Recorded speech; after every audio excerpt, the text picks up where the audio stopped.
We have made clear that countries that are immensely wealthy should reimburse the United States for the cost of defending them.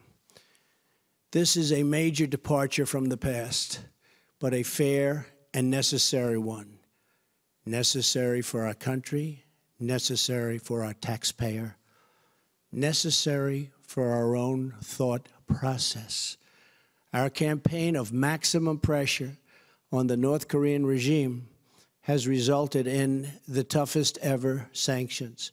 We have united our allies in an unprecedented effort to isolate North Korea. However, there is much more work to do. America and its allies will take all necessary steps to achieve a denuclearization and ensure that this regime cannot threaten the world.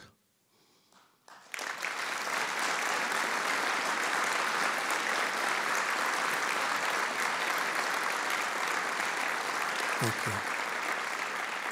This situation should have been taken care of long before I got into office, when it was much easier to handle. But it will be taken care of. We have no choice. At home, we are keeping our promises and liberating the American economy. We have created more than 2 million jobs since the election. Unemployment is at a 17-year low.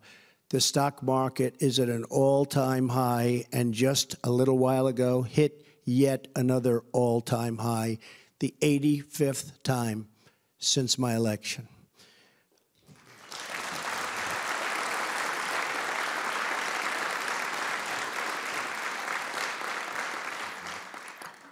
We have cut 22 regulations for every one new regulation, the most in the history of our country. We have unlocked America's vast energy resources. As the world watches, and the world is indeed watching, we are days away from passing historic tax cuts for American families and businesses.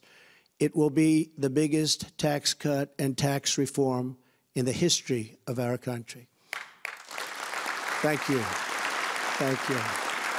Thank you.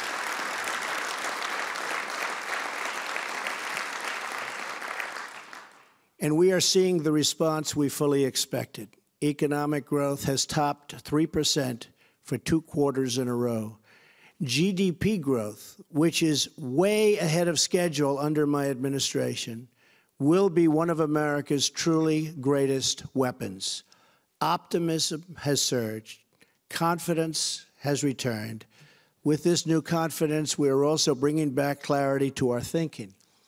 We are reasserting these fundamental truths. A nation without borders is not a nation.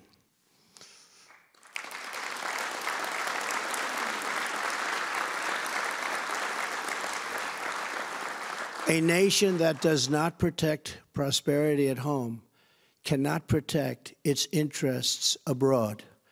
A nation that is not prepared to win a war is a nation not capable of preventing a war.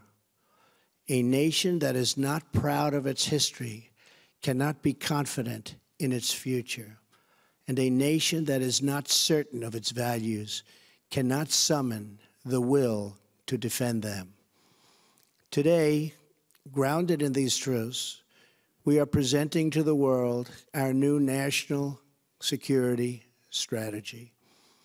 Based on my direction, this document has been in development for over a year. It has the endorsement of my entire cabinet. Our new strategy is based on a principled realism, guided by our vital national interests and rooted in our timeless values. This strategy recognizes that whether we like it or not, we are engaged in a new era of competition. We accept that vigorous military, economic, and political contests are now playing out all around the world. We face rogue regimes that threaten the United States and our allies.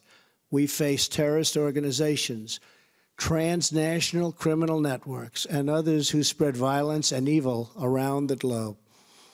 We also face rival powers, Russia and China, that seek to challenge American influence, values, and wealth. We will attempt to build a great partnership with those and other countries, but in a manner that always protects our national interest. Hey there, thanks for checking out CNBC on YouTube. Be sure to subscribe to stay up to date on all of the day's biggest stories. You can also click on any of the videos around me to watch the latest from CNBC. Thanks for watching.